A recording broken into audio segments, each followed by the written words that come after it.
Hi, everyone. I hope everyone is doing all right, especially after the lunch. It's great to be here. If everyone is ready, we can kick it off. The title of today is, Unlocking New Platforms for Gaming Companies. I know that it's a little bit of a fancy title, let's say. Normally, when I give presentations, if you've ever been in any of my presentations before, we talk a lot about the KPIs, the benchmarks, the effect of iOS 14 into our lives, CPIs, retentions, etc. Today, we're going to actually do something completely different than that. What we're going to do is we're going to try to, honestly, the end goal of the presentation for me is just putting a question mark in your minds and just after this presentation, if you take this to your colleagues, if you take this to your business partners, I would be more than happy. So that's the end goal of it. We can move to the next slide, sorry. Oh, I guess this one. Perfect, yeah. So my name is Furkan, as mentioned. I'm working at AppsFlyer for around 3 years. Before that, I was working at a monetization network, and before that, I was working at a UA network. So I kind of like touched upon different parts of the industry so far.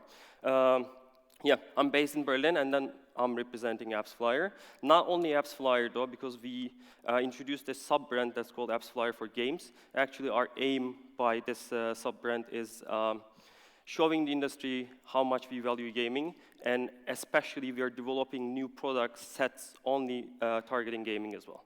So AppsFlyer, I hope that most of you already know about AppsFlyer. AppsFlyer is a mobile measurement partner or platform. Not only an MMP, AppsFlyer is the leading MMP. We have around 60% market share, and these are some of the brands that we already work with. So now let's move to the main part of the presentation.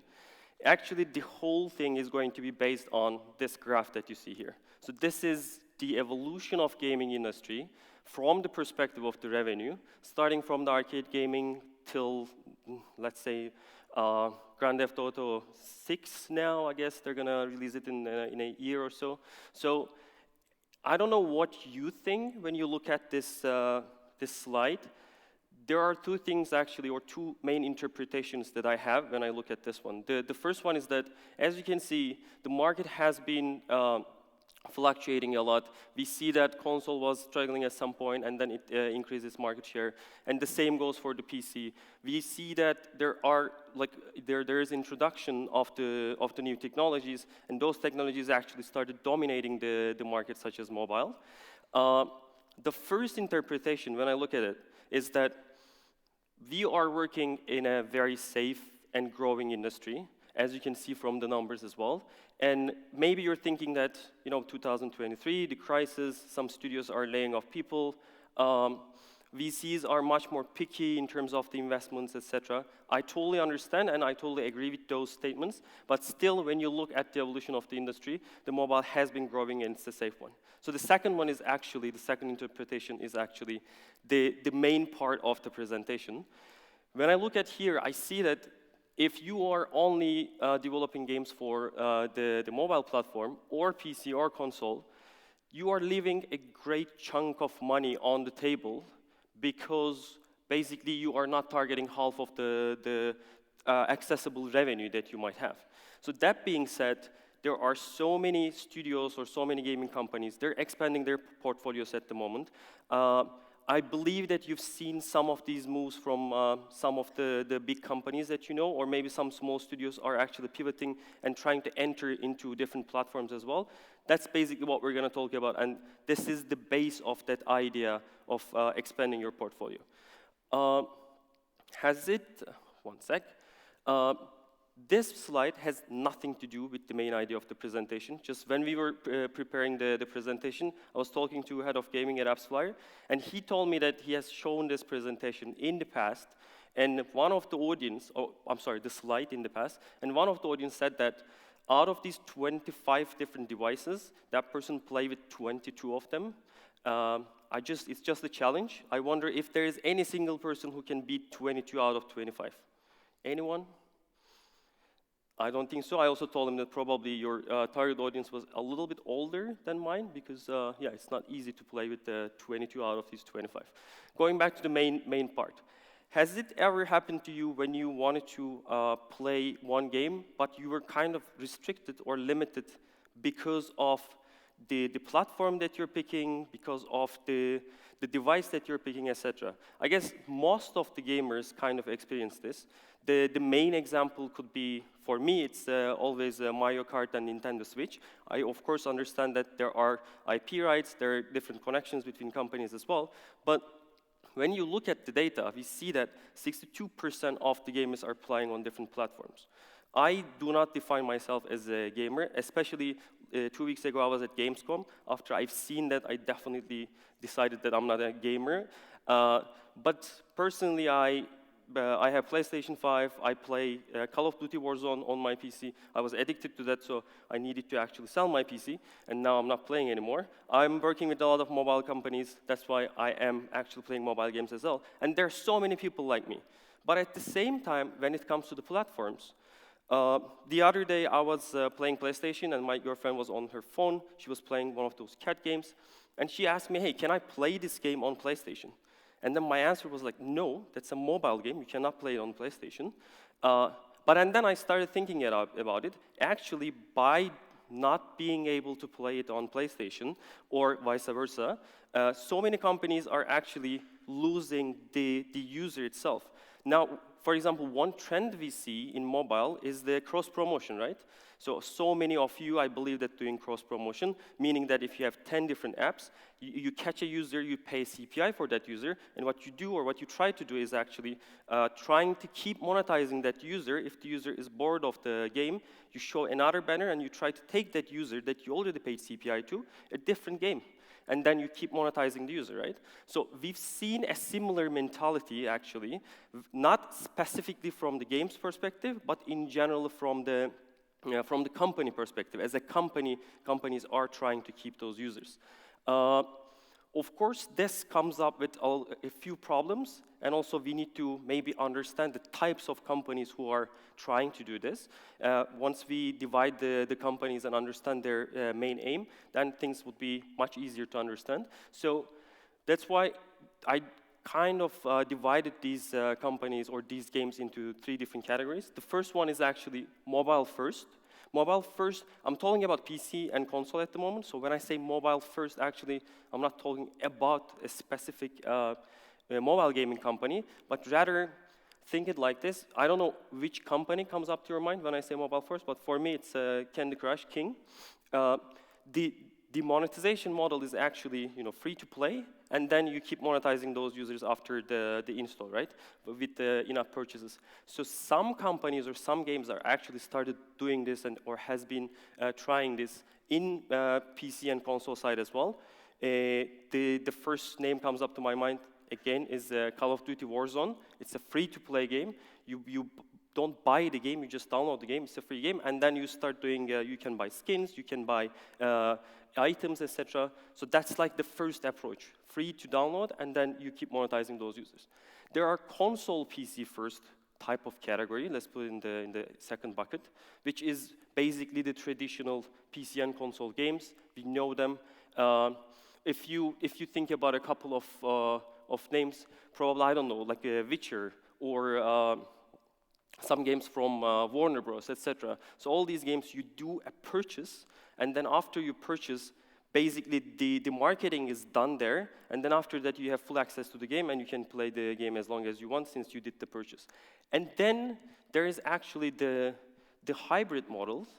The good example for hybrid model is FIFA, because you pay a good money to buy FIFA as a game, but after that, there are IAP. So FIFA is increasing its IAP by introducing a hybrid model. They don't only monetize the user in the beginning, but also they keep monetizing the user by offering them in-app purchases. So these are like the main categories based on the monetization model. And of course, this comes with a couple of objectives as well.